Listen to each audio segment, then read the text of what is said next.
I was literally at the mercy of my abuser.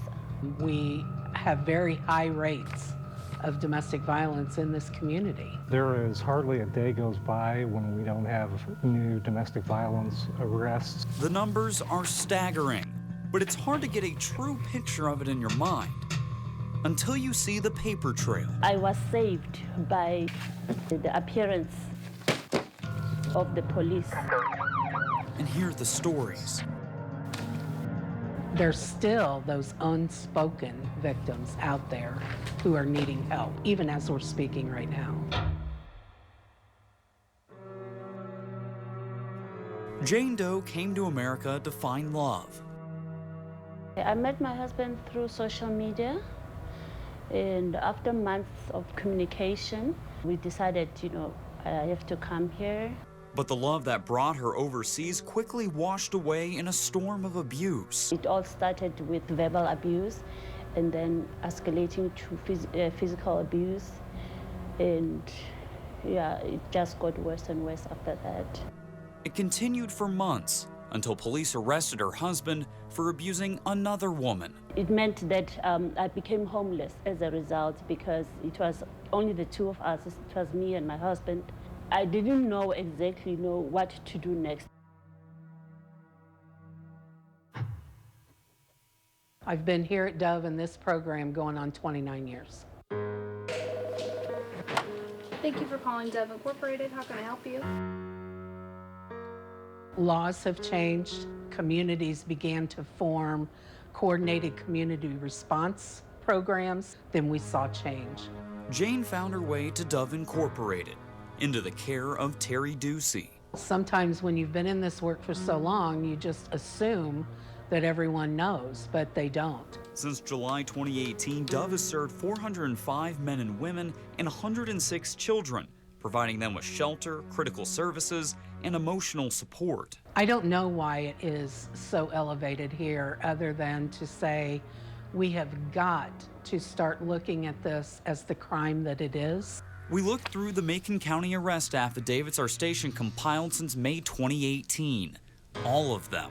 In fact, we looked at 640 domestic violence sworn statements, and that's just the past year in Macon County alone. That averages out to almost 2 per day, and those are just the ones we know about. That's 640 people who are like you and I. Their mothers, fathers, sisters, brothers, children. I'm not surprised at that number in the least bit. I can tell you that Monday morning when I came in, we had 10 people in custody. Jay Scott has been trying these cases as a prosecutor for 34 years.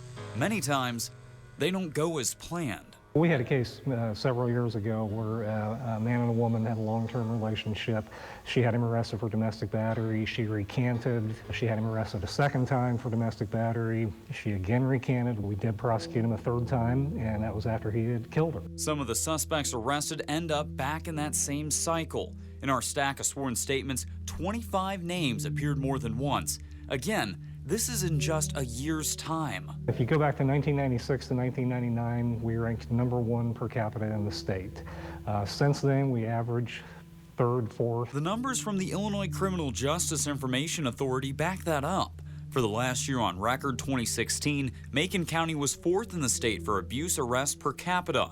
But this isn't just a Macon County issue. Sangamon County led the state, and Champaign County was 8th. It doesn't necessarily mean that we have that much more occurrences. It means that we take a more aggressive stance in how we enforce the domestic violence laws. Deputy Chief Shane Brandell and his officers are on the front lines of the abuse epidemic.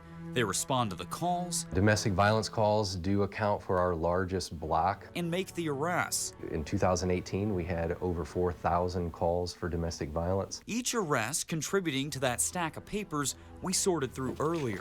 We may go out to a house 6 or 7 times before we end up making one arrest, just because the information isn't there or it never got to the point where there's an arrestable offense that occurred. Jane's abuser was ultimately convicted of domestic battery, set to serve 7 years behind bars.